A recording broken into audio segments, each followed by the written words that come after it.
Well, good evening, everybody. Welcome back to Speed 4 Racing for round number 8 at the Spanish Grand Prix here in Catalunya. And today, joined with me is Dan. Hi mate, how's it going? You alright? Not too bad, thank you. Not too bad. And how you doing? I'm doing alright mate, I'm doing alright. I'm looking forward to seeing what the Division 1 drivers can do around here. Spain, I mean, I don't like Spain personally, but it is a good track to drive around, it's enjoyable, but it is very tyre dependent, so I'm really intrigued to see what these fast guys can do with the tyre strategies and all that mix involved. But yourself, do you like Spain? Yeah, like you said, it is a difficult track, but once you hook it up, it's a really nice, fast-flowing track. So it just depends if you can get it hooked up, and it is a really nice track to drive around. I do like it. I've had good luck and bad luck sometimes around here, but yeah, it's a nice track for racing as well. We really get to see plenty of battles around here at the Spanish Grand Prix, and also qualifying those fast laps, very intense on the edge as well. Those tyres in the middle sector, when the last sector, will heat up as well, but not as much as it used to be because of that chicane we removed now. So it's a double right-hander, so it should make to be a bit easier for the drivers. Yeah, I mean, the one thing I've noticed, particularly about racing on Monday night, is the hard tyre is no longer a bad tyre around here. It seems to be a really good tyre. I don't know if that's because of the ground aero effect or what, but the hard tyre does actually seem to be a pretty good tyre. The soft tyre, although it does give you outright pace advantage, it does drop off exponentially. I mean, you're talking once you get to 8-9 laps, you're probably about 11, a full second or 11 tenths down on your time. So, like I say, strategy is going to play a big part in this. It is indeed as well. So we've got both AlphaTauri's out there on the circuit. The JDM, last week's podium sitter in Monaco Grand Prix, where he held off the Charger, it was Kuipers, I think, in the Haas he was fighting with. So he's on the medium compound tyre, interestingly, early phase in qualifying. You don't really see a lot of that these days with the medium compound tyres being used. But here we are then, DRS enabled on this long straight, and let's see what he could do in that AlphaTauri, approaching about 325 kilometers an hour, about 202 miles an hour. Into the first corner we go, then slightly missing the apex into turn number 1, upshifted through the gears in turn number 2 there to get the traction of the car rotated into turn number 3. Should be a flat out. Some people like to take the tight line or use all the track on the outside. Let's see how he does. Breaking under the shadow. There's no shadow here because the sun is not fully out yet, so the reference is 50 meters. You get 2 reference points there, one with the shadow and one at the 50 meters. Another 50 meter braking board again. Let's see if we can get the car rotated. Yes, he can then on those medium compound tires. Not the best tires for qualifying because well, the softs are the grippiest out here in qualifying, and let's see how he does into turn number 9. And will he lift off slightly? No, it's flat out, even on the medium compound tyres. That corner is flat out then. So let's see how he takes it down into turn number 10, I believe this is, as Maki has joined the session. Left-hander this time. It's not a heavy braking zone, and it can be very difficult to get traction in the past, but now it's you just swoop around that corner with speed. As now it comes to the penultimate corner, which should be flat out, and the final corner may see some people lift off, even a downshift there for JDM, but he is on the medium compound tyres, so not full perch on the tyres there. Smithy's going to beat this, mate. He's purple sector 1 and 2, unless he's messed up on that last corner. Yeah, there you go, 1:11.7. There he is. These times will fall, mate. These times will fall. I imagine you're going to get around a 1:10.7, 1:10.6 maybe for these Division 1 drivers. I'm about to find out then, as Martin goes quickest with 11.7 then, so barely separated, about a few hundred between Martin and Rough Smithy there in P2. And we got a spinner. JDM span. Sorry, mate, to interrupt there. Yeah, JDM span on the in-lap after he set his time. I just caught that myself. I've got to be very careful as well, because even on the medium compound tyres, as your banker, as we see more people do mediums and mediums there, such as MDJ and Oliver P6. Kuipers comes towards the line. It's going to be a 12.2. He puts that Haas into P3 there. Both Haas's scored decent results back. I talk about a Haas. It's Burmeister, the Dutchman, goes P1. And look at that, barely separated by a tenth, these guys, between the top 3. So ever so close times there. And these guys in the 11s, whereas the rest of them are in the 12s then. The majority of them are in the 12s. So they would dearly love to improve that. Harry Kane has retired from the session. So has he got a qualifying ban, Dan? No, because they were all clean in Monaco, mate. It looks like it was sector 3, maybe. I think he's back in the pits now, mate. But I think, going off topic there, I think MDJ on the mediums, he wasn't setting an ERS lap on his mediums last time because he's only just about down to 20% on his ERS now. That's across the line now. Let's see if he improves. He massively improved by 8 seconds, I think. Yeah, 1:11.9 on mediums. That's a pretty good lap on mediums. That's just incredible on the medium compound tyres. Also, It expect the track to keep ramping up as well as the qualifying progresses. Not the best conditions ideally, but still doable in these conditions. As Calvin crosses the line now, let's see what time he could do in that Alpine. Sorry, it's P12 for him only, and he's done 2 laps on that set of soft compound tyres there. So, expectedly around here, we still got some people yet to set a lap time due to validations, so hopefully those those drivers down there can get a lap time. All 20 drivers are here, as Mackett did join a bit later. I've just picked up on an incorrect data point I made earlier. Actually, I said the best time is probably looking at a 1:10.6. I actually meant a 1:10.3, not a 1:11.3, not a 1:10.3. Sorry, mate. Which has just been set by Glock on a 1:11.2.44. You might not know Glock Indigo, but he's an old driver from SFR who is an absolute alien. He is probably one of the fastest drivers we've ever seen in this league. And he was also my teammate 2 days ago, was Glock in the Red Bull, as he was driving. He was driving with me, but I scored the podium on that occasion, but I beat him. But yeah, he's currently fastest, is Glock, which is nice to see. 11.2, 5 tenths between himself and Burmeister. So, and also when MDJ slaps on that soft compound tyre, we'll see what lap time he could set. So yeah, early parts of qualifying, this is what I expect to see with bankers being set as well. Not the full potential as Mackett there. Almost lost it coming out of turn number 10. He did wheel spin on the exit, but thankfully saved the car. But also as a result, it validated the lap time too. So he'll be headed back in the pit lane if he does do, because he's running low on the ERS, though he stays out there. So just probably getting a feel for the track even more, as he hasn't set a lap time yet, has Mackett. So he'll be looking to get a proper time on the board there to join the rest of them in sync as he crossed the line now, just cruising to save that ERS, because he can only do 1 lap with ERS because, well, it just runs out completely when he gets to the end of the lap. Inigo, what's your thoughts on the drivers using the mediums? Is it just to get a feel for the circuit, just to get some practice in? Or what other reason would you have to use the mediums? Which, to be honest with you, I never touch them because I always like to save the mediums so you have 2 sets in the race if there's a lap 1 to 6 incident. So what's your thoughts on using the mediums, mate?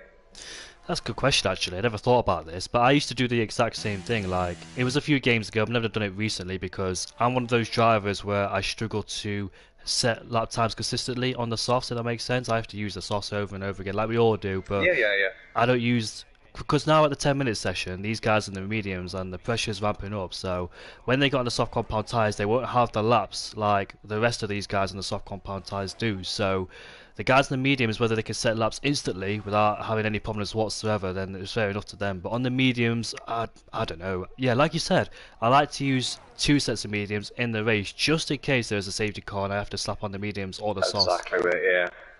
I mean, just to add to it, I mean, I think the soft tyres aren't like the last 2 games where if you do an out lap, hot lap, in lap, they're wrecked. You can do 2 hot laps on these tyres. So I think if the drivers really want to get installation laps, just do 2 cold laps and then 1 push lap. 2 cold laps, 1 push lap. You know, have 2 warm-up laps before you actually go for it. Because I feel these soft tyres can cope with the punishment to even set really good times. I agree with you as well on that one. 2 cool down laps and 1 push lap. I don't know, because I don't really use the same set of soft compound tyres unless I invalidate on my first run. I've got enough fuel to go through it on my second run, so that's the only thing I do. I don't go, for example, if I use a set of softs early. Oh, Ruffy spun! Oh, it's hit the wall as well! No, that's Rauj, sorry. He's spun and he's hit the wall and hasn't broke his front wing. That's the structure of these front wings. Then you've seen it with Lewis Hamilton back in Singapore as well, and Liam Lawson when he spun coming out the Brunswick corner in Zandvoort. But yeah, hasn't broke his front wing. In the last games you would have, but it's still intact there. So that's lucky for him. He hasn't lost a wheel either, so he could still continue. He was improving in the middle sector by a tenth as well. Now he's on the back foot, and will he head off into the pit lane and he can't save ERS because he was in the 3rd sector. So yeah, it's a shame for him. JDM, his AlphaTauri teammate, is taking a different line there through turn number 9 as he gets out of the way for other people. So I think Martin, the Aston Martin momentarily went up to 4th place. He's on a lap actually, a few hundreds up in that middle sector, headed down into the final corner. Now let's see what lap time Martin can set. He sets 11.6, he goes P3.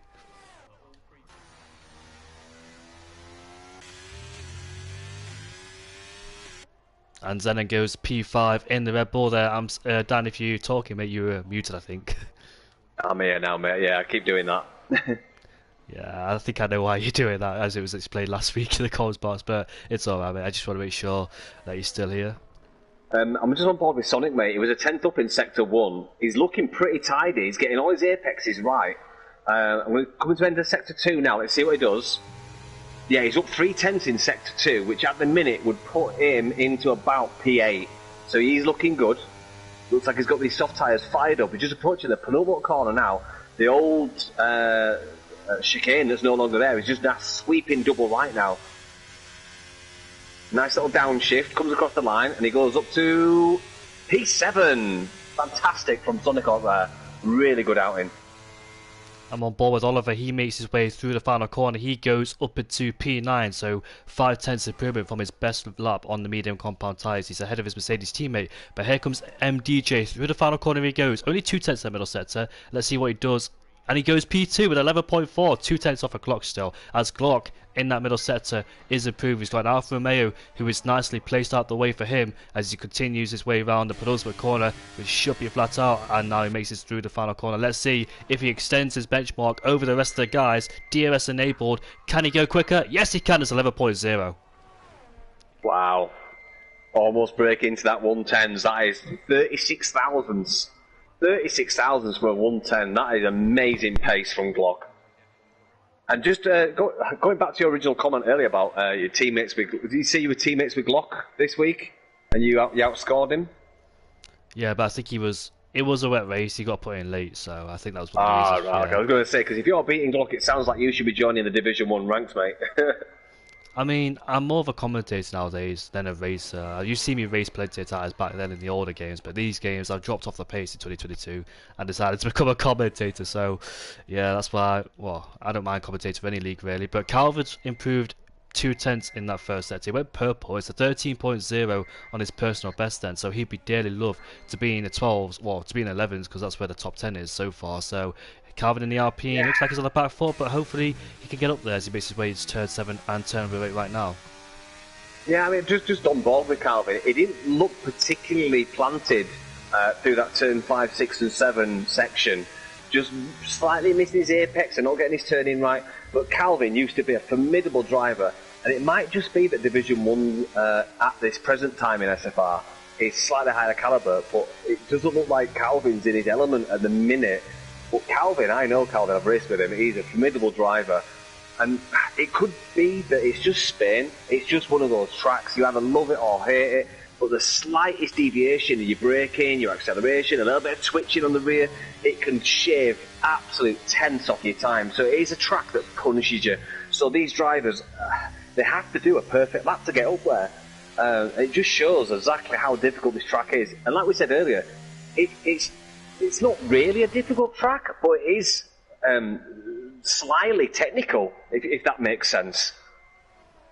I agree with you on that one. And Smithy, I was on board with him. He went for a full 360 cut out of 10 over 10. So he's suffering still. It's that last sector where he just seems to struggle as he spun coming out of turn number 10. And now he's spun coming out of turn number 12. So that's unfortunate for him. So yeah, it's going to play a mental effect on his last lap because there's part of the track where the tyre really feels it the most, especially around here in Spain in the last sector where the tyres just overheat a bit too much. Maybe he has to turn the tyre pressures down. Maybe got the throttle a bit later than he should have been doing. But anyways, he's got his last lap to do, and looks like he's on the back foot then. And Hazard there in P6. I remember most of these guys. I've been in different leagues with them, and also used to race here at Tier 1 myself. I was always in the midfield. I was nowhere near the front because those guys are just way too quick for me. I remember that one podium back in the United Kingdom at Silverstone where I finished on, but that was only my best result. Is that when we had 4 tiers?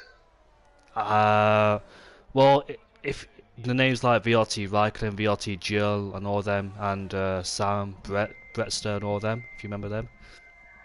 I don't know, you're going back into historic SFR seasons now, mate. Yeah, I was placed at the top of the tier, and it was just, I understand where, if it's Calvin's retired. I understand where it's coming from with Calvin, because I've been in those situations myself when you get put into a tier 1 and you want to perform really well, but it's just difficult because these guys just at the top of their game all the time, and you want to match them, but you're just probably overstepping their limit a bit too much. As his teammate Mackett goes into P5 then with an 11.6, only a few hundreds separates him and Burmeister. Burmeister looking on great form once again after a great result at the Monaco GP, finishing 5th, and now currently qualifies in P4 then. Zenon, I think I remember him. Has he been around for that long, or is it a different Zenon? No, I think well, he's not been with SFR before, unless it's a different name. I mean, he's been in SFR this season only. He's a new driver this season. Hazara's new this season, I believe. Kuipers is new this season. Wesker is new this season. Relks, Jag Kingston, and Douglas are all old drivers. They've been with us for a few seasons. Oliver's is an ancient driver. He's an absolute dinosaur. JDM's been with us quite a while. Martin, obviously, is a director. He's been with us a good 5 or 6 seasons. I think Burmeister was here last season, or maybe even 2 seasons. Laser is the actual T-Rex of the division. He's been here so long. I think he was one of the original drivers of SFR almost. Probably the longest standing out of everyone here now, if I'm correct in saying. And then Glock, I think, was here for the past 4 or 5 seasons, and then he missed 1 season, I believe. So yes, there's some good old names here from SFR.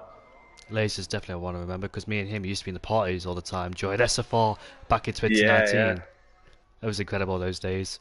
But anyways, then coming around the final corner to start another final, probably a final lap. It depends how much time there is on the board. Laser, I'm going to go on board with him. He's in P3 going into turn 1 and turn number 2. Then takes it very smoothly, heading into turn number 3, taking different lines. I like to see the lines they take through turn 3 because some like to take the tighter, some like to take the wider. But if you take the tighter line, you get marbles on the front tyres. That might affect you just a bit in terms of like understeer, especially a corner like this. There is a few lines there. Purple sector 1 for Laser, so he's doing good so far. A little bit of wheel spin as well coming out of turn 5. Yeah, Mercedes gets out of the way nicely there, coming out of turn 7 and turn number 8. Oh, a few cars up ahead. Hopefully they get out of the way. That's a Ferrari to begin with, coming out of turn number 9. They all keep off the racing line. Hopefully they acknowledge that Laser's coming, and they do, thankfully. And Laser has lost a 10th, I think, because of the cars in the way. Has he got a VRS? He's down on ERS. Oh, he might just have enough. Yeah, he's just going to have enough. Yeah, I think he was down on ERS there. That was really strange. He's almost in the 20%. Yeah, he is now. It's quite confusing sometimes because I remember back in the old days, ERS wasn't a problem whatsoever. But Laser comes around the final corner, 3/10 down. So I think he backed off. Mackett's crashed. The Alpha Tower, I don't think he's crashed. I think he's retired in the pit lane somewhere. The Alfa Romeo spun out of turn number 1. Relics down in P17. Is it him? Yeah, it is. It's him. He proved by a 10th as well, but he's lost it down at turn 4 there. So that's his qualifying potentially done. Depends how much lap time there is left in this qualifying session. But there's loads of drivers out on circuit. It's quite hard to keep up who is nearest towards the line. Hazara ending sector 2 is ending sector 1 is 2/10 up, mate. Keep an eye on it. Yep. Martin's in P3 in the Aston Martin then, so great performance from him, but we've still got loads of drivers yet to cross the line with a Williams towards the line. He's Wesker up into P13. Red Bull's dive back in the pit lane, so that's a qualifying done on Dusty, but Hazara! Oh! Yeah, that's him done. Yeah. I think Oliver's done as well. He's not finished yet because he's just wrestling with the car. Do you know at the end of the middle sector, he was improved by a 10th still. He didn't even validate, which is incredible, so he kept going. He coming through the penultimate corner now. He would have been on for a great finish. Oh, he's in the pits. Yeah, he'd have been on for a really good lap then, unfortunately. Rogue Smithy about to cross the line. He was a 10th up. He's not going to be lighting the timing schemes alive with this run, but he might get another position or 2. He seems slow out that last corner. Yeah, he goes up to 8th place provisionally.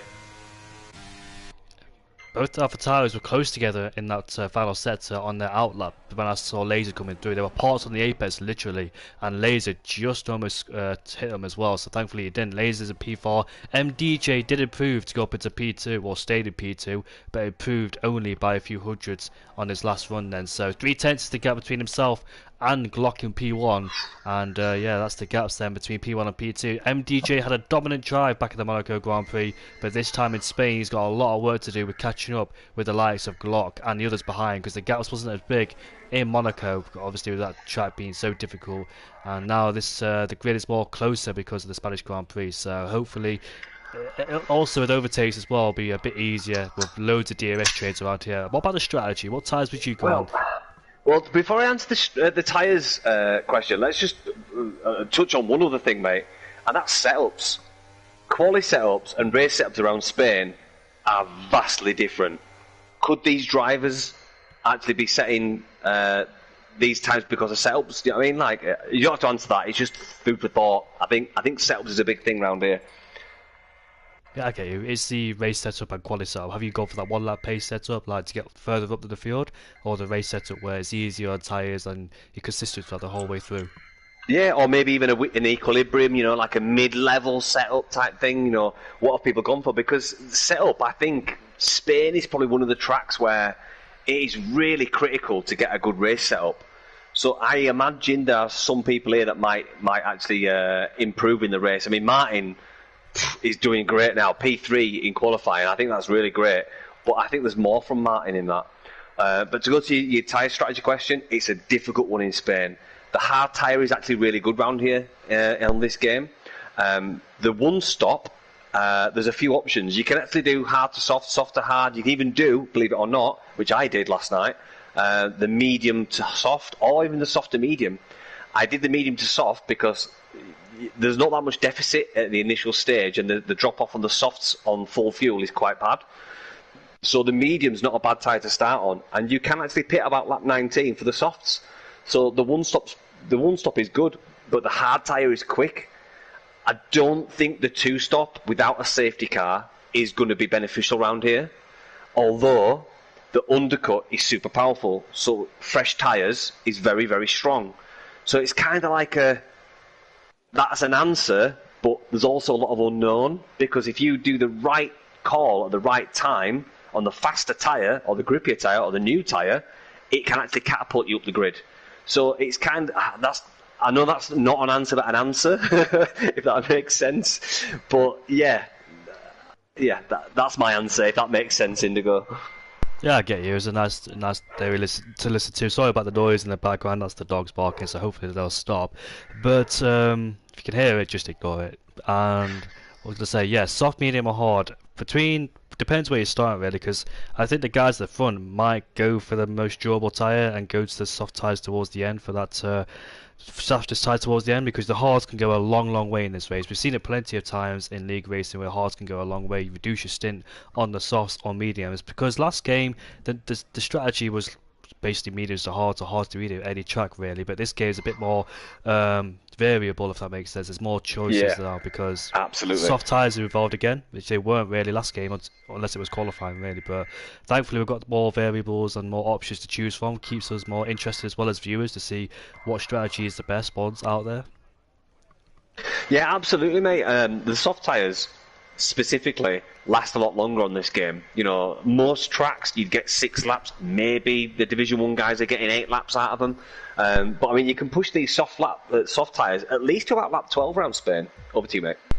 3, 4, 5 laps, no formation lap, and we are waiting for the Spanish Grand Prix for round number 8 here in SFR. Looks like Locke's got a decent start. MDJ is left with Martin as they go side by side, headed down now into turn 1. We can see groups of battles there as we head down into turn 1. MDJ laid to the brakes to keep ahead of Martin the Haas versus the McLaren of Burmeister and Laser, but there's an AlphaTauri who spun further down in the background, and that is Smithy, unfortunately. So he is really struggling here tonight in Spain, proving to be in qualifying after he spun twice. Look at the Williams going down the inside there of Burmeister as they go side by side, cut out the corner there. Let's see who makes that on top, headed into turn number 5 now. The Haas, they make contact once again, and the Williams there gets sent off into the grass there, and he'll fall down the order too. So contact there on the opening lap of the Spanish Grand Prix. Yeah, just checking on the Rogue Smithy at the start. I noticed he went far right on the home finish straight as he launched off the line, and he made about 3 positions initially, and then I switched to someone else. I think Rogue Smithy just kind of got squeezed on turn 2, I believe. I'm only guessing at that, but he did make an absolute excellent start. He found clean air on the right hand side and made a great start, but he's now down in 19th position. He's got a lot of work to do. JDM's had a flyer start here. He's made up 8 places already from P13 on the grid to P5, so incredible start on those medium compound tyre. Glock sets the fastest lap of the race with MDJ tucked behind him. The Alpine pulls to the right hand side now with Hazara passing Burmeister. Burmeister has lost 2 places at the start, obviously with JDM being on the medium compound tyres, the more faster tyres at this stage. Wesker is fighting with Cassidy as they make their way side by side. 2 different tyre strategies as the hards and softs are in play for both cars, so Cassidy on the soft compound tyre wants to make huge gains on the softs, but Wesker's still there on the inside as we make our way down into turn number 4. And this is a great battle so far, giving each other enough space as well as Cassidy is up into P11 with the outside line, and Calvin might go down the inside too as he gets on the curb there coming out of turn number 5. But look at the big contact there as the Williams has great traction with Calvin there just sliding around going into turn number 5 and didn't get the exit he wanted as he was put into a acute angle and just understeered into the side of Wesker there. But as we head on to lap 2, DRS will be enabled then for these drivers. The top 3 on the medium compound tyre, Laser, go for the most durable stint on those hard compound tyres here. So if he can stay in this DRS train, it'll be beneficial for him. Further behind, we've got Hazara putting pressure on JDM. To be honest with you, I think Laser, it relies heavily on Martin staying within the DRS of NDJ. I think if Martin drops outside the DRS once it's activated, I think that's going to not benefit Laser. So I think Laser and Martin should really work together on this one. Martin needs to get within that 1 second or stay within that 1 second, and Laser needs to tag along because he's actually made great advancements on JDM as Laser on those hard tyres. So he's doing all right. He's just dropped below that 1 second, but then JDM is also he's managed to get that 1.5 seconds in front of Hazara. So we're sort of already getting that concertina effect just because of these different tyres used.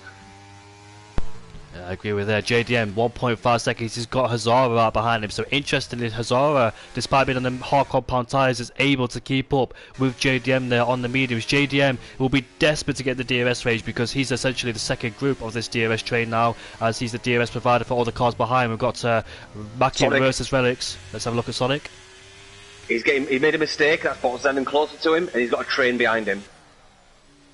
Oh, look at this, Hazara versus JDM. Not a place you expect to see fighting here, but here we go. Into turn number 12 we go now. Hazara has the outside line into the inside line. Nice move there on JDM. So it looks like JDM was struggling just a bit despite being on those medium compound tyres. Maybe the tyres overheated slightly, you'll never know. Depends what pressures those cars have got. But let's see if these guys at the front will battle or they stay where they are, because usually, well, here comes MDJ down the inside of Glock then into turn 1, but the Red Bull versus Mercedes. Now the Mercedes having the outside line, but Glock had the racing line and he stays ahead for the time being then, does Glock. So he managed to defend the pressure there from MDJ, but the outside line is beneficial because you get the inside line into turn number 2, and ultimately he stayed ahead for the time being. So in the mid-pack, Indigo, we've got Kuiper's just got in front of Sonic Hawk. We've got Cassidy on the soft tyres. He's about to push on the back of Sonic as well. So this mid-pack battle is actually starting to liven up as well. So we've got battles at the front, battles at the middle, and we've got battles at the back. Now, Kuiper's has just got in front, but he's not pulling away from Sonic, and that's bringing Cassidy closer. So we're actually getting a bit of a 3-way battle for this 10th position here. Battle for the points there with Sonic Hawk being in 10th for the time being, with Kuiper's being the DRS train behind these. Now we're having a separate group. The field spread is becoming more larger now with these guys separated from each other. Both Williams on spot positions there. That's an Alpine, sorry. As look at the Alfa Romeos going side by side of Relics there with his teammate now. They're coming side by side into turn number 11, but his teammate Jay Kings goes a bit wide than he would have liked, and Smithy almost took him out there. Oh, it did! Oh, he goes off the track too. So yeah, it didn't end well there for those two. MDJ and Glock, turn 1. Again, tape 2, and who gets ahead this time? And Glock has the... Oh, he gets a bit squirrely, could have had turn number 2. You go, you lead them. Yeah, he's gone. So MDJ's actually made that great pass into turn 1, and it just pushed Glock just slightly left, which gave the better line for MDJ. Now coming through this next section, Glock is on his rear. He's sucking those exhaust fumes from his car, which he's coming up to a nice long straight after this next twisty section. So they're going to be really close together. I imagine on the next lap, Glock will go through again. I imagine these two drivers, we're going to have a bit of a DRS fight between these two. they'll be constantly trading DRS. They don't want to fight side by side too much on the medium compound tyres. They want to have that advantage to pull away from the likes of Laser, Hazara, Burmeister and P7, who's on the back of JDM and Hazara. However, Laser in P4 has now detached himself from this battle. He's 1.5 seconds behind them, so he's lost the DRS connection between the two, or the three, sorry, with Martin there in P3. By the way, Martin in P3 done a great job for Aston Martin so far. He's just took out the 100 metre board, so I don't think that's the reference point for that corner either, so I don't think many drivers would get affected if they're using no line. But Glock then, tape 3 between these two as MDJ defends the inside line. Glock around the outside once again. It's so close, but thankfully there's space between the two. Glock stays ahead for the Glock gets ahead for the time being with MDJ all over his rear, and Cassidy has overtaken Sonic Hawk up into P9. He goes in the Aston Martin. Here comes MDJ back on the inside of Glock. Then this is great battling, but the more these two battle, the more time they'll lose to the Harvarders. They have to pull away during this medium stint. They should use each other as DRS to try and stay ahead of each to try and stay ahead of the Harvarders and pull away. But it's still side by side as we held up into turn number 7. Ideally, you want to end this battle. To make contact with MDJ. Is it a spin? And what's happened to Glock? Has he stayed there? I was just about to say that Martin was licking his lips looking at these two fighting, and it's actually really benefited him, and it's also benefited Laser, who just flew through it in the first place. But then we get Hazara, who went deep on the hards. Martin he's got the worst luck in SFR. He always gets not taken out by someone, but he'll get involved in a crash or a spit or someone spinning. This time, it's actually benefited Martin for once, because he's one of the most sensible drivers. He never really makes mistakes, and he's actually finally capitalised on someone else's mistake, which I think he deserves that. He's had about 3 races this season alone ruined by an incident, or an accidental incident, should I say. So yeah, I'm actually quite happy that Martin's gone through, and Laser and Martin know exactly how to race together, so watch this space with these two. Hard tyre versus medium tyre. Did you notice as well when Glock made contact with MDJ, actually backed out to try and, MDJ's fallen down to P15. Glock sacrificed about 7 places. He was in P2 initially. Now he's back up into P8. He's just overtaken Sonic Hawk up the inside, and he slowed down to let MDJ get past him. But I think he recognised that MDJ was actually further down the order than he anticipated. So he actually slowed down, which is fair enough. I did notice that. Yeah. Good sportsmanship there from Glock. He obviously didn't mean to do it, but in that moment... It's great sportsmanship, but we do always say, look, unless it's blatantly obvious, just carry on racing and we'll sort out in the stewards, there's no malice involved. If it's an accident, it's fair enough, but by slowing down, sometimes it's actually more dangerous than just carrying on, If you slow down, you can create some serious havoc behind, so we normally like to see drivers just carry on and we'll sort out in the stewards afterwards. But yeah, it was great sportsmanship from him, yeah, it was. If you've fallen down one place, then fair enough, you let him go again. But he fell down from P1 to P15, so if Glock was going to slow down like that... Oh no, Martin almost lost it coming out of turn number 3 there. Just sliding the curb. Hazara had to take evasive action. By the way, the Alpine of Hazara, I've been seeing him sliding through the corners at turn, or the last sector. The whole of the last sector, the back end just keeps stepping out, so keep an eye on him if he does lose the car or not. But great car control so far on lap 8. It's lap 8. It's unbelievable how this race has already flown by with 8 laps in. Bear in mind, Hazara set the fastest lap on the hard, by the way, with a 1:14.584, who still has the fastest lap. So he's been pushing, mate. He really has been pushing. I think he's pushing Martin into mistakes, evidently down at turn number 3. He's right behind him now with the DRS once again. Will he send it going into turn number 10 here? We're seeing great battles. Then he backs out, so he's waiting probably for turn number 1 to allow himself DRS and get past him. That's a difficult corner. That is a very difficult corner. It's so easy to spin out there. If you select a higher gear or a too lower gear, it's so easy to spin out. Let's talk about spinning. Glock's gone for a spin again. Oh, it's a shame there for Glock and MDJ. They were running such a great race as well, and I thought they were back together. That's the other Mercedes of Oliver then going side by side with him.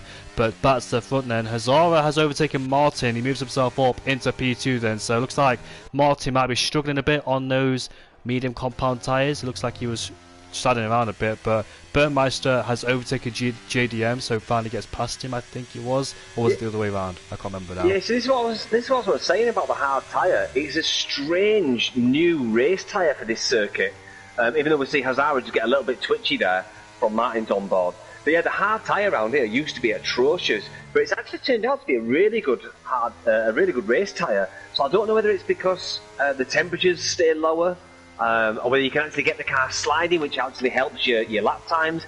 I don't know what it is, but the hard tyre is definitely a really good race tyre around here.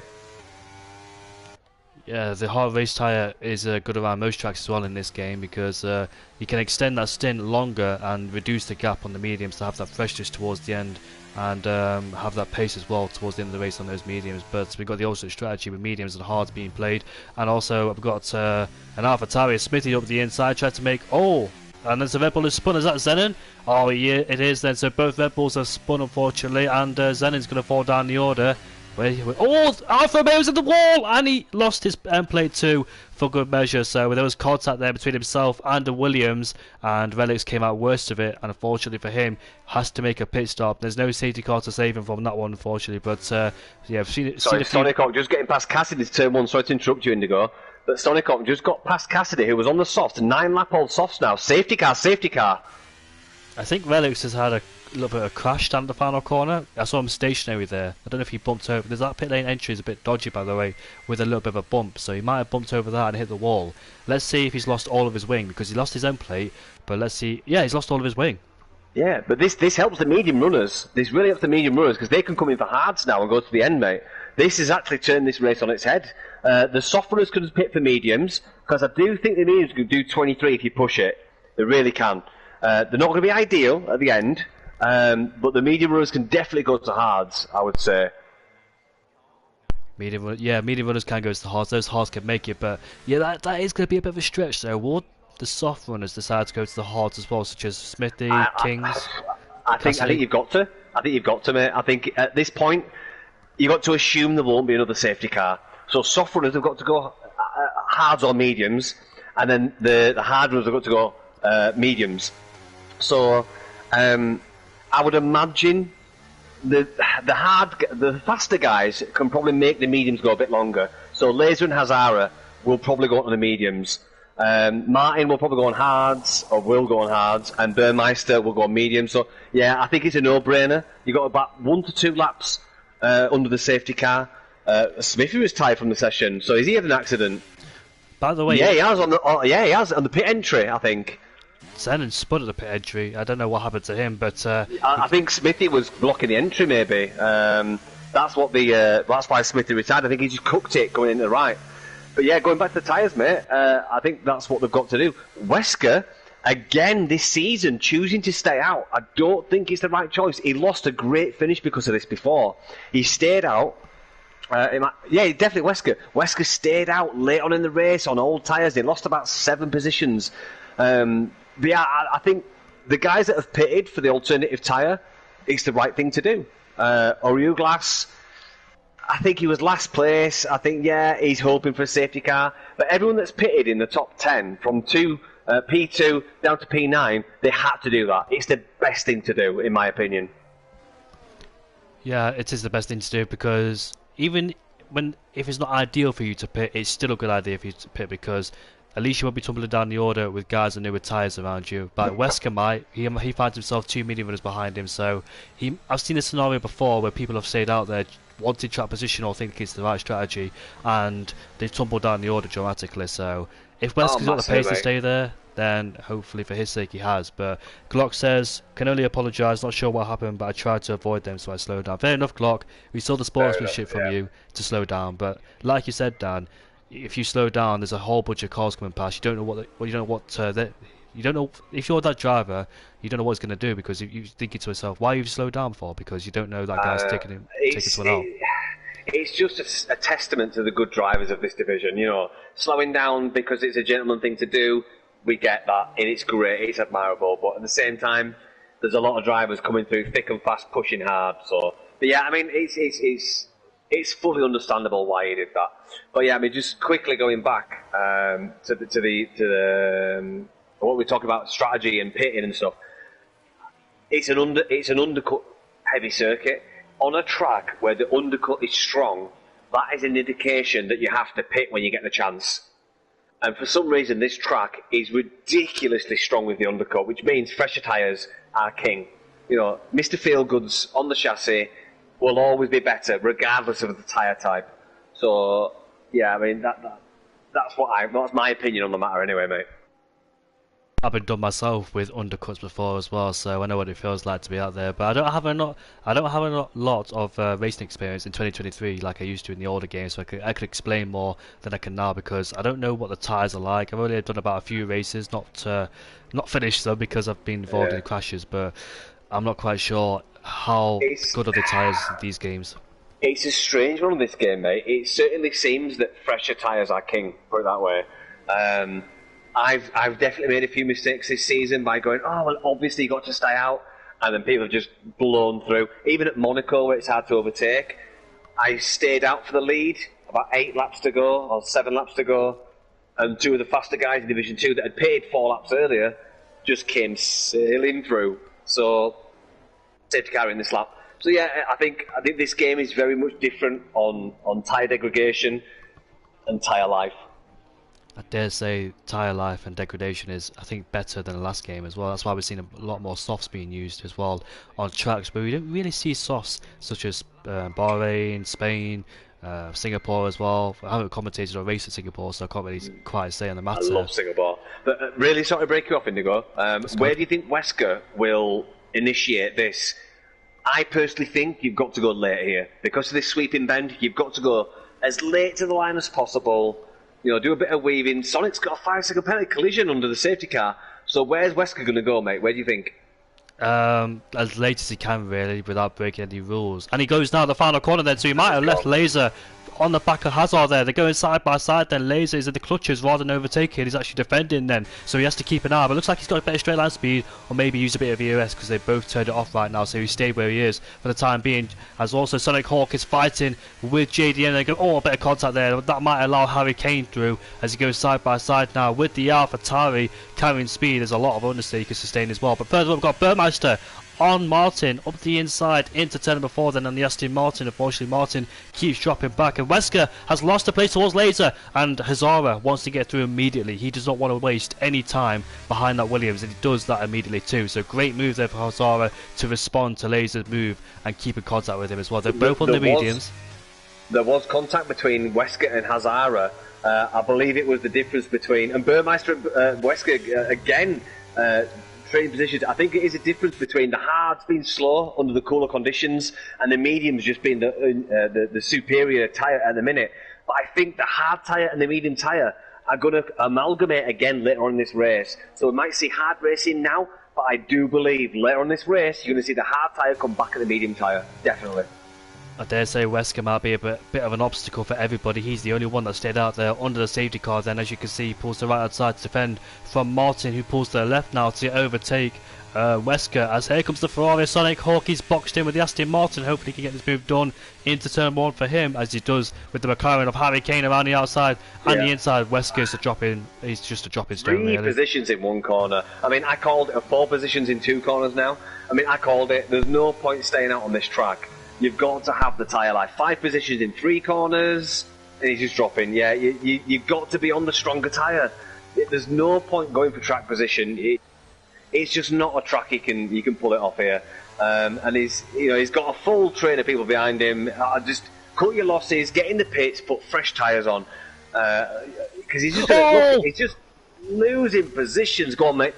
Kuipers unfortunately hit the wall coming out of turn number 7 then. He just lost the back of the car trying to fight Wesker. He didn't make contact with him, he just lost it by himself trying to fight with Wesker, so that is a difficult corner as well, especially on the inside, touching the curb. Rackett is now fighting with Calvin. You can see his teammate on the old hard compound tyres. He's up the inside now with the Mercedes of, I think that's Oliver trying to follow through. Made contact there, had to back out.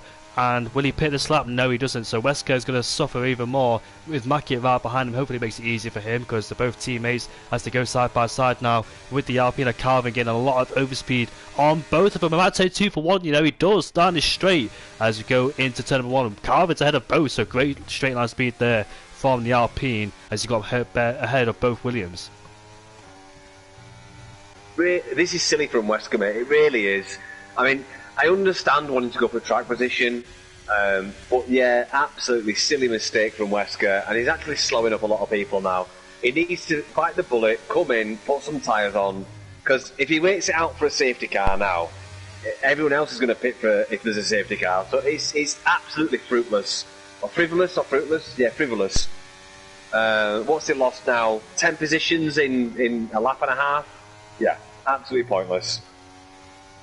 We saw Glock and MDJ have great pace at the start of this race. Can they keep it up now with the safety car helping them, closing on this path? We've got the Alpine, Mackett and Calvin are fighting with Oliver up the inside then, so had better traction on the exit, but Calvin might fancy a stiff up the inside, could be making out very cleanly through here, such tight corners they are, as Oliver is ahead now of Calvin, leaving him in the clutches of Glock. But MDJ is up into P9, he's actually fighting now with Cassidy, as Cassidy actually benefited from the safety car to get off the softs. Hazara is up Hazara into takes first. the lead, turn 1. Yeah, sorry mate, I did try and tell you I was muted, sorry mate. But yeah, Hazara does make the lead under DRS into turn 1. It looks like these two are going to be hammer and tongue all the way to the finish because they're on the same tyre. You know, they're both trading lap times. Burmeister just needs to keep in the mix as well. Martin, if he can keep within 2 seconds of these guys, or maybe even 3 seconds, later on in the race, the hard tyres are going to come good. So he just needs to hang on in there. Try not to lose time. Try and protect against Harry Kane. Or, alternatively, let Harry Kane go through and keep in the DRS of Harry Kane because he's on the mediums as well. So this is another thing that Martin needs to pay attention to. Is it worth losing the tyre life by trying to keep ahead, or just let someone go ahead and keep in the DRS? Oh, as we just see Hazara get a big wheel spin going into the turn 11, I believe it is. So yeah, Hazara getting big wheel spin. Sorry, Indigo, you go, mate. That's fine, mate, no worries. You can feel free to jump in any time because you see things I don't and I see things you don't. But here comes Laser then once again on the straight with Burmeister following. I agree what you said with Harry Kane and Martin. MDJ sets the fastest lap. Laser backs out of it, so he doesn't want to fight him just yet as he might wait later on in this race. MDJ, great recovery drive, fell down to P15, up into P6 then, so 9 positions gained. Mackett is fighting with Glock, trying to go around the outside but can't. Oh, make contact there with Mercedes! That's the second Mercedes to make contact too, and he might lose out to his teammate now as he made contact with him too. So looks like Glock there in the walls. Unfortunately, not a great race for him. I've not really seen much of him on that Austria race, but you said he was a great driver. Hopefully he can recover from this because you're going to have your bad days and your good days too. So hopefully Glock can recover from there and forget about this race if it does go badly. But Reltz has retired in the pit lane, then that's it for him. It's 2 retirements, Smithy and Reltz out this race.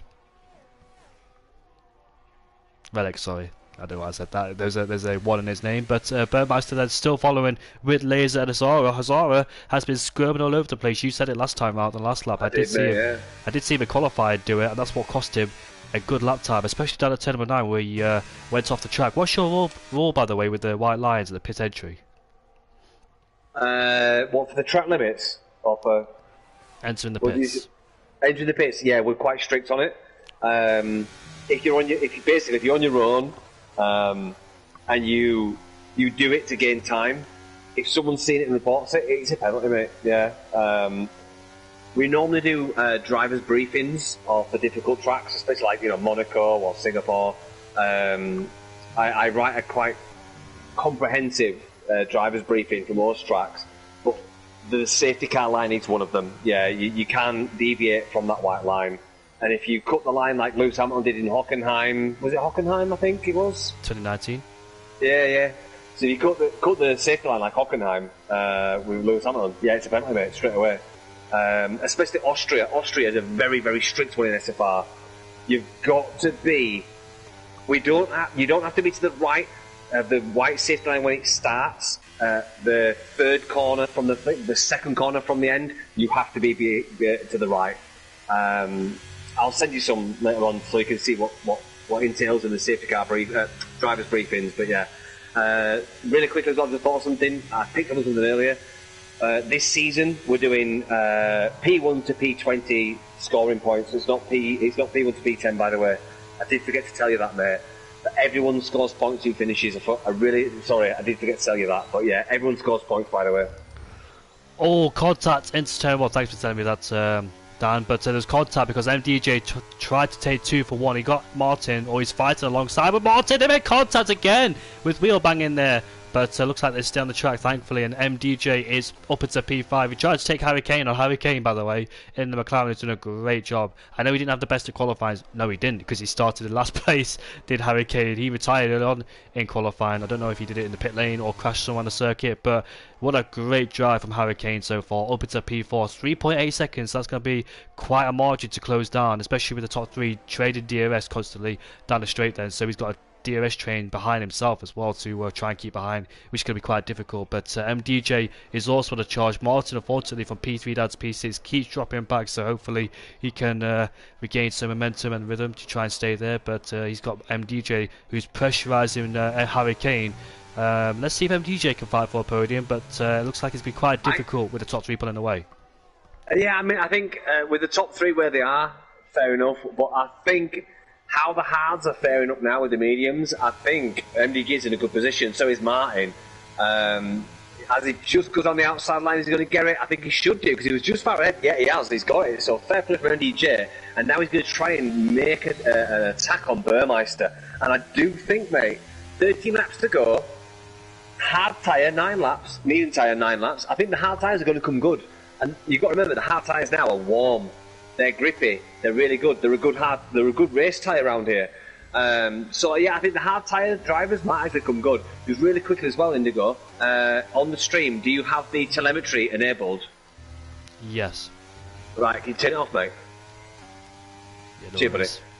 I just thought it's one of our things. We don't allow it because if drivers are watching the stream, they get good data. So, yeah, it's a very powerful tool to know. Oh, Harry Kane went a bit deep coming out of turn number 10, so the reason why I like the telemetry on to look at people's ERS, but mate, yeah. I love it as well, mate.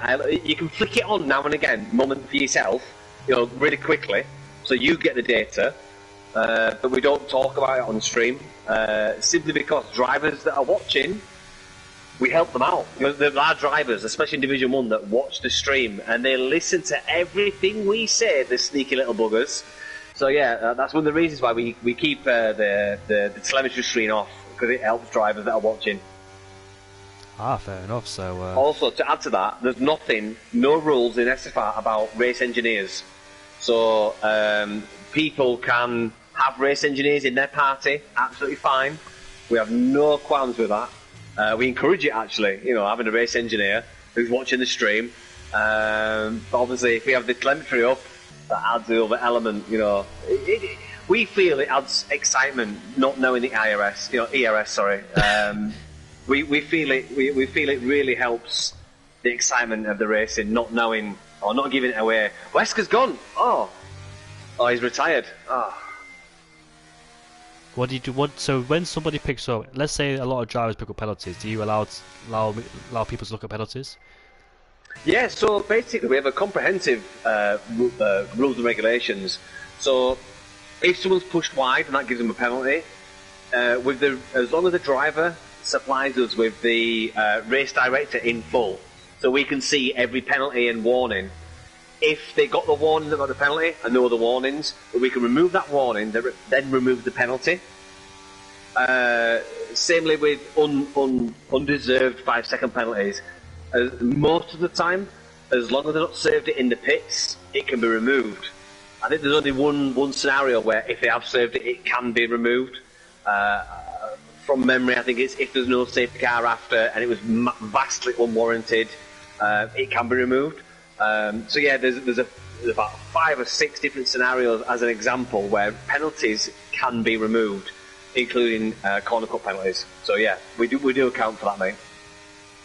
Fair enough. Hazara, by the way, keeps backing off a laser, so I think he's trying to save some ERS all the way to the end, and the laser there in P1 in uncomfortable territory. Even though he's in P1, he's still uncomfortable because the guys behind can save up a lot of ERS and use it later on, where if you're the guy in front, it's so hard to regenerate that battery being out there yourself. So laser would like to be in second place, even though it's a weird thing to say. That's the strategy around any track, really, being in second place. You want to save up a lot of ERS later on for the race. You can see Hazara at the last lap backed off. He's doing it again here, and might be saving fuel as well. I don't know how much he's got left in the. Well, I don't know how much he started with.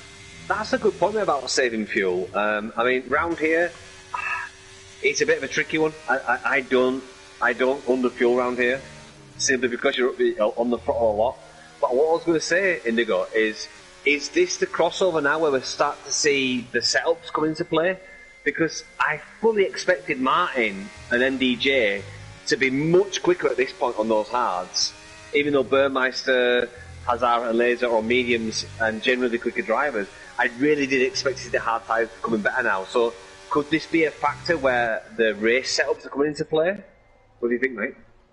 I think it's a factor in every single lap really, because the start as well with heavy fuel, you want to test your setup against heavy fuel, how that can cope as well on the track with your tyres or heating as well. It depends what tyres you're on. So yeah, it all depends on setup as well. You can see MDJ on those hards actually started to close down. The gap goes from like 3.4 all the way up to 3.7 or 8 because these guys keep gaining time on the straights, whereas in the corners they ultimately lose it because they're stuck in dirty air with each other as well and constantly slowing each other down. As you can see, Hazara once again, Laser can also anticipate this, so he might in his head might know what Hazara is doing. He's done it for 3 laps in a row, what I've seen so far. So Laser himself might be thinking, he's done that for 3 laps in a row. This is I'm not under much pressure because this guy behind me is not overtaking me, so I'm going to save up ERS myself because I know he's not going to overtake me because he wants that ERS for himself later on in this race. So that's a tactic that Laser could play. However, for Burmeister, being third in a DRS train, as all drivers know, even you know, Dan, it's absolutely frustrating because the guy ahead of you has DRS, you have no advantage whatsoever, you carry the same speed down the straight. But what I've seen from third place, they usually attack because they know that second place doesn't overtake because they want to stay there until the last lap. So Burmeister has to force the move on Hazara because if he doesn't, then he's going to be stuck there in third place the whole time. Yeah, I mean, just going to Hazara and Burmeister need to put pressure on Laser because Laser, he only makes 1 or 2 mistakes a season, to be honest with you, when he's leading. Once you get Laser leading, he doesn't really make mistakes. So they really need to push on this guy. They really do. So, he's now 7 tenths behind. He needs to be really. Burmeister gets in front of Hazara. But yeah, so Burmeister might be now in a position to actually push because, as I said that, they're now within 3 tenths. So yeah, as I said that, is that the commentator's curse, do you think? I don't know, but yeah, as I was saying that, they're now pushing on Laser. Yeah, I might be listening to the stream as Burmeister as he finally passes Hazara. He had to do that because I know it's easy to follow in this DRS train and attack later, but if you're third, you have a massive disadvantage because Hazara will save ERS, he'll carry a lot of speed down the straight, overtaking Laser, and yourself, you'll be just stuck there in P3. So P2 and P3, I dare say, will be squabbling quite a lot. I've seen this in plenty of scenarios in high esports team as well, where all these guys do the exact same thing as Laser and P1 will know the tactics until lap 31 or 32, because you don't always want to go for it for the last lap. You want to be unpredictable. You might go for it on lap 31 or 2. It depends how much ERS you've got in storage to use, because once you overtake them, you've got to use it again to pull away or stay ahead in defense mode. If you momentarily look at Hazara's details very quickly, you'll see how strong he is, by the way. Oh dear, oh yeah, I know what you talk about now. Wow. Yeah, so Hazara then is saving and saving, so that'll pay dividends towards the end. That is, he's a piranha right now. He's definitely a baby shark, let's say. Look at Glock going side by side with Cassidy. He's trying to make amends after his earlier misfortunes. He's up into P9 ahead of the Aston Martin. But yeah, the gap keeps dipping to 3.4, the back to 3.6. It's just a shame for MDJ. But I thought the hard compound tyres will be a bit, I think they are better. But with these guys being in DRS of each other, they're able to just stay ahead. But these guys are a bit too close. Hazara is right to the back of Burmeister's tail, so we're very careful through the corners not to push him with the extra speed he has. Now, DRS enabled for Hazara, but he won't go for it down the straight because ultimately he doesn't want to lose that DRS towards Laser. And if he does lose the DRS, he has all that energy he can use to claw his way back, which ideally he doesn't want to do because he wants to use it in attack mode on the last lap. He's got Burmeister in the way, and Burmeister as well has to play this strategically as well. Will he stay in P2 or P3? Who knows? But the battle for P2 is definitely intensifying because they want to be behind Laser until the very end, like lap 32 or lap 33. But let's see when they decide to pull the trigger and go for Laser. I'd say lap 31, to be honest with you, mate. I really would. Because I think lap 31, it gives you enough chance to kind of not use a lot of the ERS, but just stay within the wake of the cars in front and then really go for it on the last lap. Almost like a push lap, soft lap, push lap. So I would say personally, lap 31, he'll go for it a little bit, and then lap 32, chill a little bit, and then really go for it on the last lap. I hope that made sense. It made sense in my head. Yeah, there's a lot of things that we're going to get our heads around in league racing, because a lot of things can change and happen as well here, especially. But Hazara then, let's see when he decides to overtake Burmeister, because he's not obstacle away for him to try and overtake Laser. Laser, oh, I don't think he's comfortable out in front. He knows that these two will be on him in the last few laps of this race, so he's got to save up ERS while he has the chance now, because he knows those two won't go for it, as they want the DRS later for themselves to overtake him. That's the strategy every single league race, especially. Oh, MDJ has actually pulled the gap down to 2.6, so he's closing. I think with these guys keep constantly slowing down, is allowing MDJ as well. Also, MDJ is actually pulling along Harry Kane, who's just in DRS range, is the Dutchman in P5, but still, he's still dragging along Martin as well in P6 as they detach themselves from Sonic Hawk in P7. I think Martin's doing alright now, because I think Martin might make a charge, and Martin has got the potential to take 2 positions. It's going to be difficult to get MDJ, but I think he can get Harry Kane in the next 5 laps. We'll see then if those tyres on the Aston Martins are better than the McLarens in P5 then, but MDJ, the gap was like 3 seconds momentarily, so that's how much time he actually lost at the straight. That's 4 tenths on the straight alone, so he keeps gaining and losing it every time those guys go down the straight. And MDJ with his hards now should be a little bit better than the medium runners in first, second and third. You can see Hazara keeps constantly putting pressure on Burmeister there. Burmeister feeling the pressure, he's having to attack and defend, mostly defending because he doesn't want to overtake Laser for the time being. But I've also seen scenarios where second place is forced to go to the lead to overtake Laser, because third place attacks, second has to go to first to stay ahead of him. So that also is a tactic I've seen so far in league races I've done. For it. I think Hazara will go for this one. He'll get at least one position now. He's not. And Burmeister's going for it on Laser then, so there's a new race leader. Yeah. Wow. That's a trick in the book too. I thought Hazara was going to lift off the throttle, but Hazara was actually full throttle, according to my my HUD. So I think Hazara is actually running quite high downforce, because he wasn't actually gaining with DRS open. So yeah, Burmeister now leads this race. Laser in second, and I think Hazara is actually being very, very clever here. Really clever. I think he's just biding his time, mate. I think Hazara is hiding some pace that he wasn't showing in qualifying.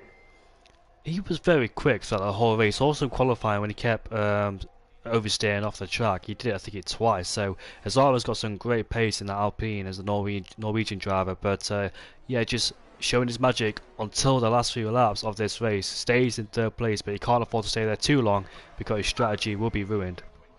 I think this is a race setup element, mate. I really do. What I was saying about race strategy and race setups, I think we're seeing this with Hazara, because he's not showing any signs of wheel spinning, traction loss, and he's staying with these guys with the obvious, mate. So yeah.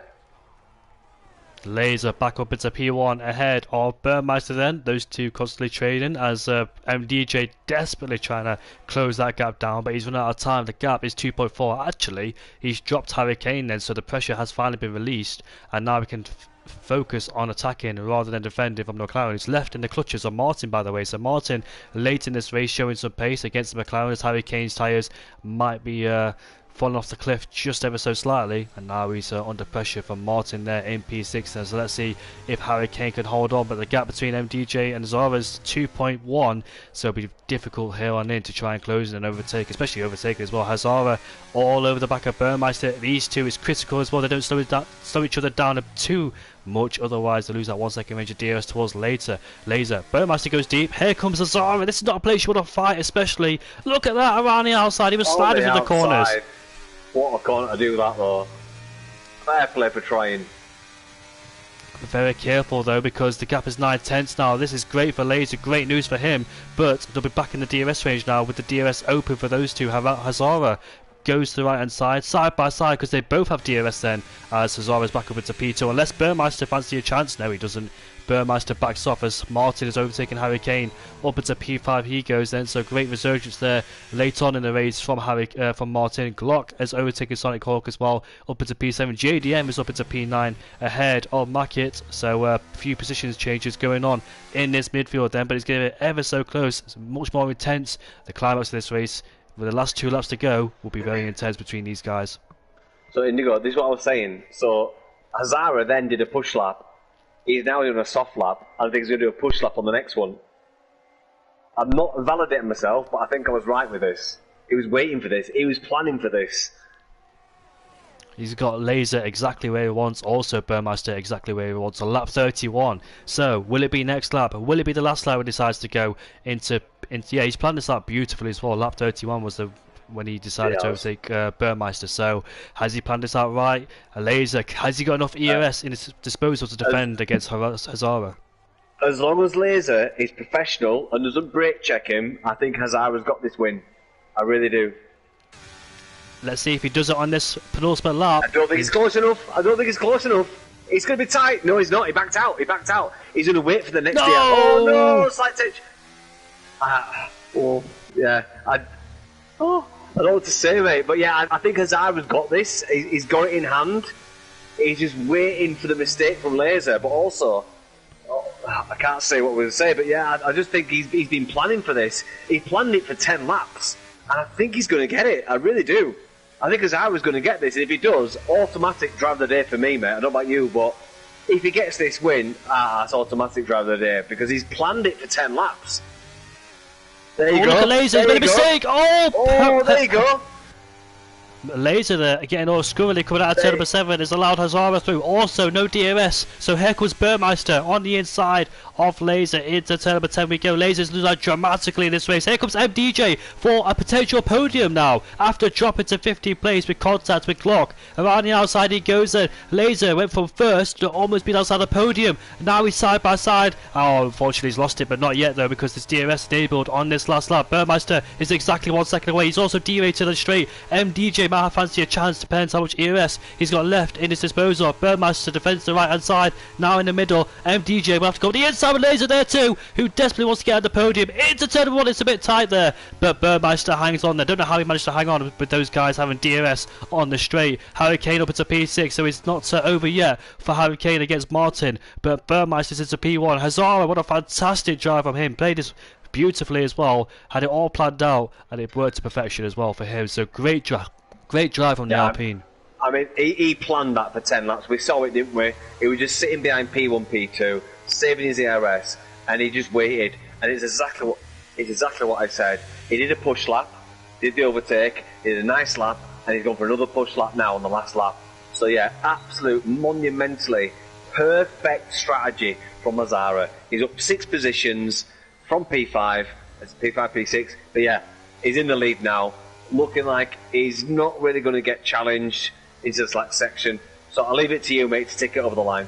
Hazara then has a 1 second gap over Burmeister. Burmeister's under pressure from MDJ, but I don't think he'll get him. Across the line we go. It's going to be Hazara who wins the Spanish Grand Prix. Look at MDJ side by side. Who gets it? It's Burmeister who gets it just there with 800s to spare against MDJ. What a great drive from MDJ to come back from P15 to P3. I thought he wouldn't be on the podium, but he's managed to do it well. Unfortunately for Laser, they go for his second win of the season. Just couldn't hold on. He fell from P1 to P4. That mistake at turn 7 cost hugely. I thought he let him go to get the DRS next time around, but he actually made a mistake and just slid off the track there and allowed Burmeister to come through as well. So that's unfortunate for Laser. That mistake there cost him hugely. Not only a win, but a podium. So yeah, they will have a lot to think about in that race, as MDJ is second place in the championship, is actually closed in on Laser too, so he gains a few points ahead of Laser in the championship, like he did in Monaco. I tell you what, mate, that was a monumental race by Division 1. Really clean from what I've seen. I didn't see any sort of 1 or 2 incidents, but nothing that was negligent. Really good racing by Division 1 there. Absolutely fantastic. Great strategy from everyone, and a great strategy battle.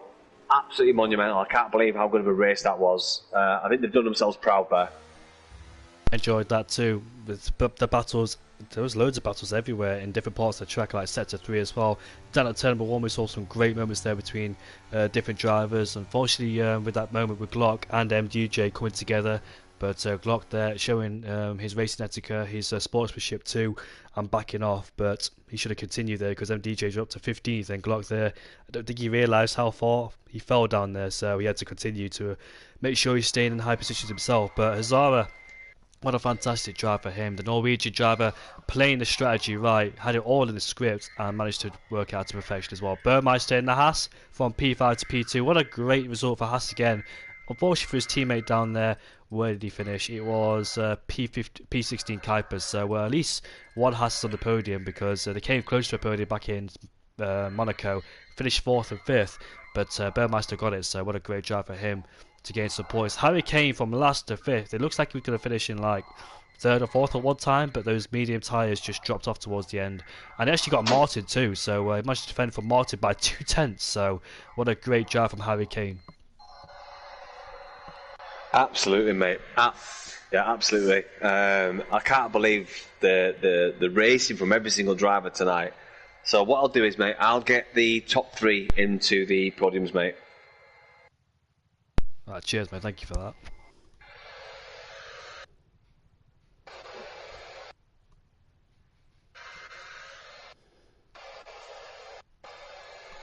Great strategy from Hazara in his last laps of qualifying. Didn't hook it up after constantly sliding through the corners, especially down at the 3rd sector. But in the race, that's where it matters. His car, it looks like it was on rails too, with the pressure he put on the top 2 as well. So yeah, Louis says, congratulations to the podium. They all put on a great show. And Laser benefited from Glock and MDJ's contact, went through, and Martin went through as well. It was actually P3 Martin, but Laser got him around the outside as Martin tried to avoid Glock and MDJ. So yeah, it was actually Laser who took the lead off Martin. But yeah, so many moments in that race changed. That safety car changed the trajectory of this race as well. What could it have been if Glock and MDJ were in that fight too, because those two were putting some great action until that contact out of turn number 7. But obviously, it wasn't on purpose. Mate, yeah. It was one of those things really in racing. I mean, that was probably one of the best races I've actually seen from Division 1 in a long time. Really clean, really tenacious, absolutely amazing. I completely agree with you on that one. Wesker fell down the order, and he will learn next time as well from staying out there on older tyres. I know it's tempted to do that because you gain a lot of positions, but as the experience, you drop like a stone. There's no way you can defend. I've seen people do it in the past where you have to have great pace and adaptation as well towards it, because if you're going to do that, you need to make sure you have great pace, get the tyres up to temperature, and stay ahead. It's hard like a track like Spain, but in other tracks you could do it, but it's just a bit difficult around this track itself. But Burmeister has joined the party. Not the first time I think I've interviewed Burmeister. I hope you remember me, mate.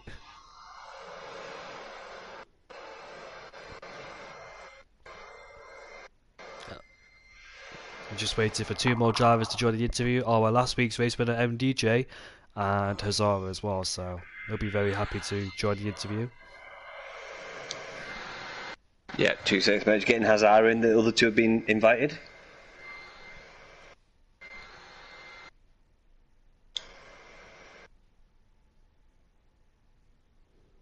I know you said about your dogs earlier, mate, but I was talking about my PlayStation. It's like a Boeing 747. It's the old PS4, mate. It's like...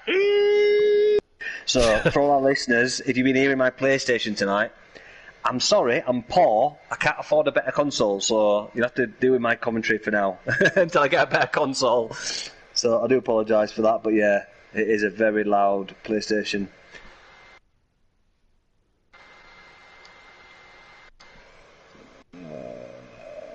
I don't know what is... Sorry, I'm trying to look at Hazara. I'm not sure. Oh, it's a dash. Sorry. Trying to work out Hazara's PlayStation, PSN.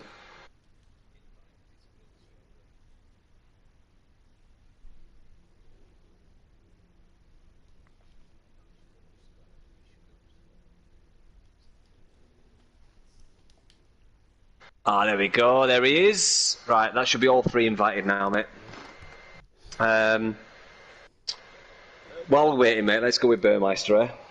Yeah, we'll start with you, Burmeister. So, are you there, mate? I'm here, mate. Hello, once again, mate. Hope you're doing well. How are you doing? I'm doing really good. Thank you, and you?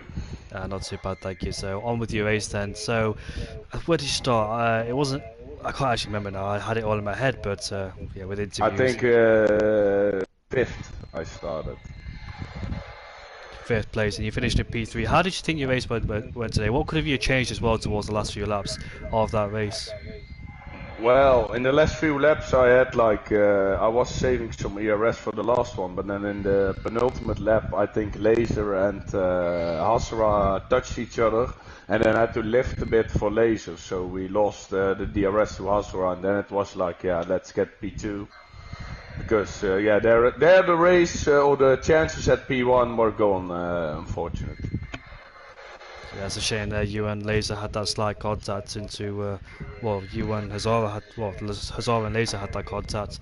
Yeah, he went off at turn number 8, didn't he? And do you think if you could have got ahead of Laser before turn number 9, because that's where he went off, did you think you had a chance to win it there on the last lap? Because you would be second place right behind Hazara. Yeah, no, I was on quite low downforce for Spain, so I already saw the whole race that I had like quite a lot top speed on the straights, but I wasn't using ERS there, and I could still gain like a lot. So I was, yeah, I think if the last lap didn't matter for me if I was second or third, if I could use all ERS there and the low downforce, then I could have get them both. But yeah, in the end, where I had to lift before, yeah, not crashing into Laser, yeah, then that chances were over. But yeah, that's racing. Yeah, Burmeister, you had a great race tonight. I mean, you made up 3 positions from your qualifying position, and to be honest with you, you were literally in the race from start to finish. So I can only commend you. I don't know about Indigo, but I've put you forward for the commentator's driver of the day. I don't know if Indigo's got a thought on that. Thanks for that. Appreciate that. Yeah. Yeah, I wanna go do a bit of crazy strategy maybe with the hearts in the beginning, but then the safety car came out. But otherwise, also in the last stint, I would have had like softs maybe for 10 laps, so that would also be a lot of fun to have that against a lot of worn hearts. But yeah, in the end, the safety car came and it all went different, so we had to box early and yeah, make the mediums to the end. I think maybe after 50% where I didn't look anymore, but I think maybe in the end they would be 70 or 75. I was going to ask about that as well with your tyre wear, because you had to pit earlier than you would have wanted on your normal strategy with that safety car going out. So at the end, were you nervous about the mediums just going off? No, yeah, I'm always in a party with Kuipers, he's my brother-in-law, and I said we have to do this, we have to go for this, so fuck it how they feel at the end. We have to do this way now, and let's go for it, and yeah, just let's go for it, no whining. And you did go for it, indeed. Also, apologies about the language in this. Yeah, because let's swear, mate. We're quite used to that in Holland, so. Yeah, we are here as well, mate. But we're in an open age league, so we try and keep. I'm sorry for all the kids listening. It's okay, mate. It's okay. I'm sure they'll understand. And yeah, I also want to thank Laser for racing, because he's also really. I know with him we know what to expect from each other, what we do. So I always really enjoy racing with Laser. That's quite the last thing I want to say. But Meister, I'm really sorry. I just want to correct myself. I said I gave you the driver of the day, but I meant Hazara. I do apologise for that, so I'll correct myself. I know my name is Hazara for the driver of the day, so I do apologise for that, mate. It's too late. It's not. No. Okay. Oh, have a good night. You too, mate. Congratulations on your podium, mate. Really good racing, mate. Thank you. Have a good night. You too, mate. Slap lekker. And also, MDJ, congratulations. heading up to back to P3 after that contact down there with Glock in P15. What was going through your head with that contact as well? Did you think there was any chance of a podium today after that contact?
Mm.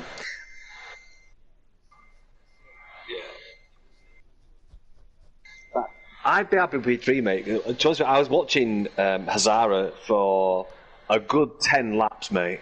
And he was being very, very clever with his ERS and had very good pace towards the last 10 laps. And he was practically always above 80% ERS. And I said to Indigo, I think lap 8, I think he's going to go for a push lap, soft lap, push lap. And he did. You know, not flagging me on girls, but yeah, I called it right there. Hazara was doing that. You guys couldn't see what he was savouring, and he was. But I think P3 for you was absolutely fantastic. It was. But I think you showed absolute resilience with your race strategy in terms of not making mistakes, just staying within that group, and you really pushed hard towards the end. We could see you pushing hard. If we went back to the start, other than the incident, what would you do different, if anything?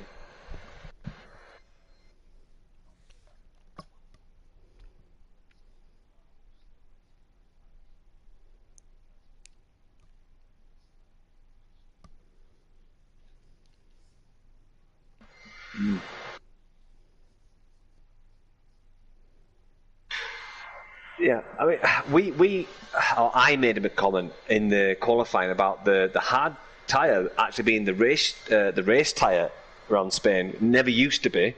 I mean, obviously, you just raced around here tonight on the hard. So, what do you think about the hard tyre around Spain? Is it actually quite a good race tyre like we thought it was? Because we've seen quite a lot in Division 2 and Division 1 that the hard tyre isn't as slow as it used to be around Spain. So, do you think it's a race tyre here?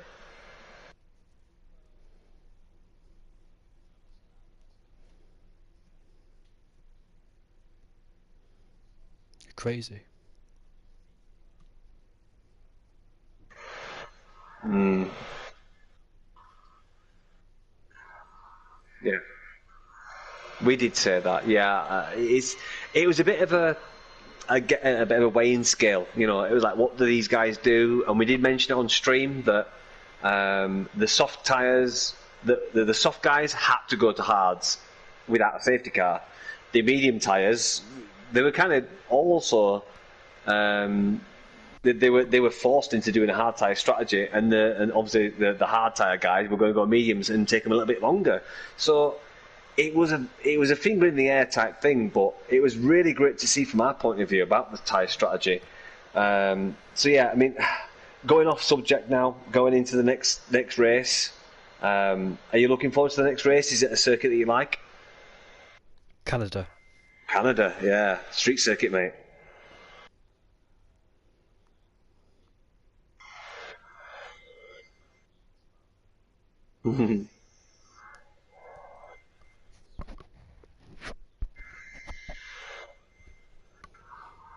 Okay.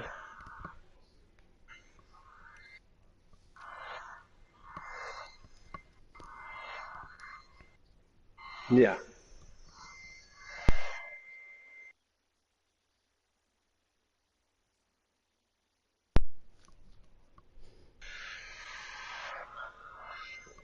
Yeah.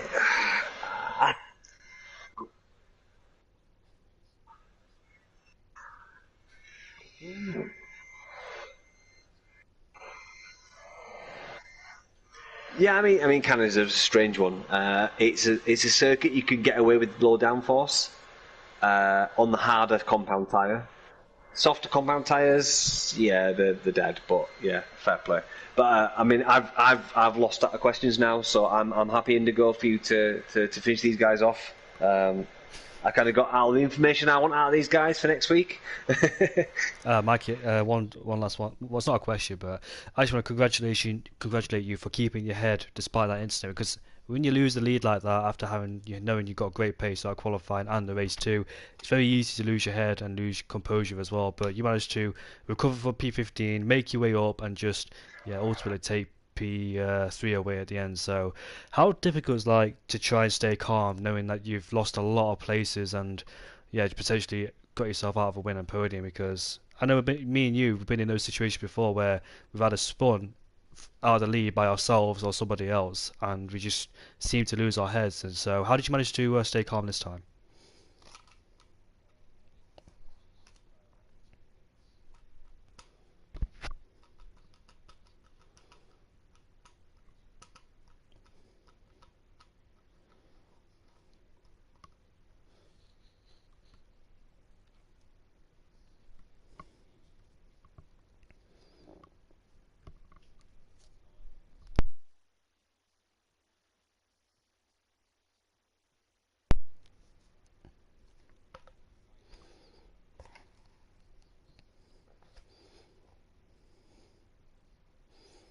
Yeah, good luck in Canada, mate. I hope you come back stronger. 2 podiums, I think, in a row now for you.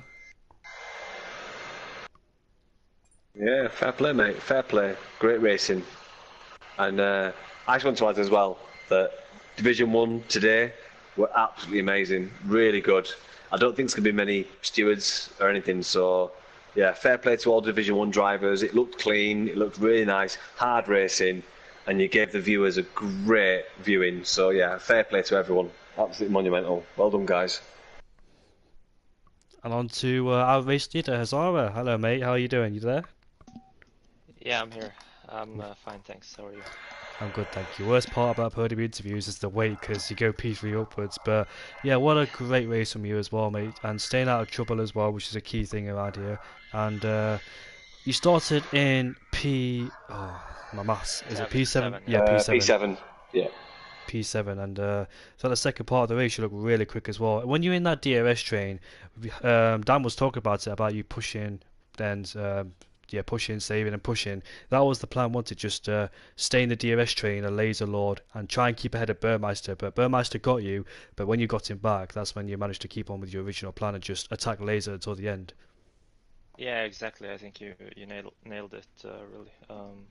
The plan was really just when we went to the mediums after the safety car, we had to build a gap because we knew that the hard runners like MDJ was going to have better tires towards the end. So we managed to build like a 5-second gap, which was barely enough in the end. But the plan was just for me to not slow each other down. You know, we were all on the same strategy and we had to take the tires to the end. The tires they felt fine in the end, but they were almost in puncture territory. So it could have gone all 4 ways really.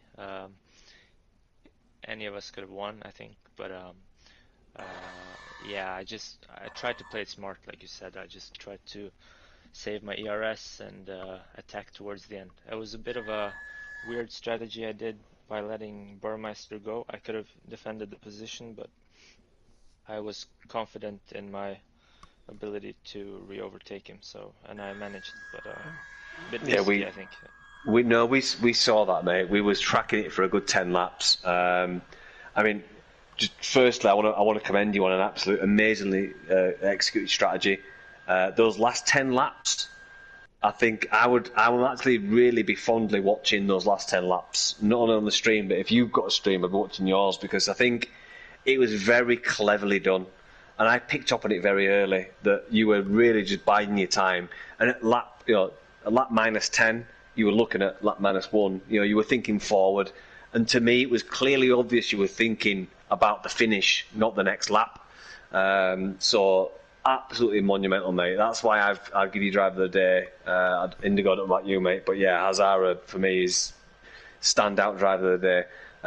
You made up 6 positions from your qualifying position, and yeah, not to restate myself, but last 10 laps, clinical, I would like to say, clinical. So great finish, and absolutely well-deserved win, mate. So fair play, mate. And yeah, I don't like clapping on stream, but I'm giving you a clap right now, mate. Fair play.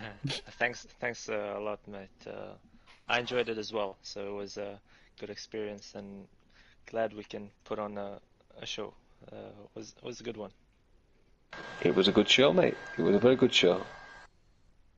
Also, Hazara, you overtaken Laser before than you would have wanted. You overtaken about turn number 8, I believe, when you made that mistake. So, were you ever nervous about the next lap going down the straight with those guys having DRS re-overtaking you for the lead? But I think you had it covered anyway because you had a lot of EOS in your disposal. So, if that did ever happen, I think you would have got.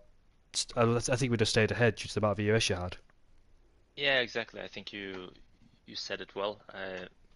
I'm not sure what Laser was doing. I think he was trying to be second on the last lap, but he went into the gravel and almost took both of us out. But what that luckily did was hamper the guys behind, and I managed to get a small gap there. But my plan was always to be P2 going into the last straight on the last lap. But if I were to be P1, I would like to have a more than, let's say, 6 or 7 tenths to P2, and also a full battery to just drain down the straight in case I was P1. So it worked out well because the DRS effect is so powerful in this game. You want to be either you want to be P2 or you want to have a lot of battery and a small gap as well. And yeah, luckily it worked out today. You're a reserve driver, so I think you'll be the highest driver with the most points in the reserve category as well, because your first appearance was at the Imola Grand Prix, and yeah, the second appearance as well here in Spain. You did a great job to get that win, so congratulations. Are you going to be racing more, because you've certainly got the pace, but is it just the timing, the availability you haven't got or have got? I have time. It's just I have a lot of other races, so sometimes it can be too much, but I thoroughly enjoy racing here. I think the guys are very clean and yeah, really fast as well. So I'll probably race more in the future, I hope. Yeah, I hope to see more as well, because you drove incredible today, and hopefully we can see more of that from you in the future. Thanks. The league is great, and like everything is amazing. The commentary, very professional. Everything is good, so why not race more? I enjoy it a lot, honestly. I don't know if you remember, but I used to race alongside you with you, so you know what I'm like with racing too. Yeah, I know. You do remember? It was like F1 2019, I think. Oh, a long time ago. Yeah, it's nice to see you again though. It's like a lot of memories, old memories being brought back with MDJ, you, and more people. Yeah, likewise. It was a good time. Yeah, well done on your win though, mate. Absolutely fantastic, and yeah, I'd like to see you racing here more as well if we can. If you was a full-time driver at some point, you'd be certainly what we like to say in the UK as the cat amongst the pigeons. So yeah, I think you could be very well deserving of a full-time role in GP1 or Division 1.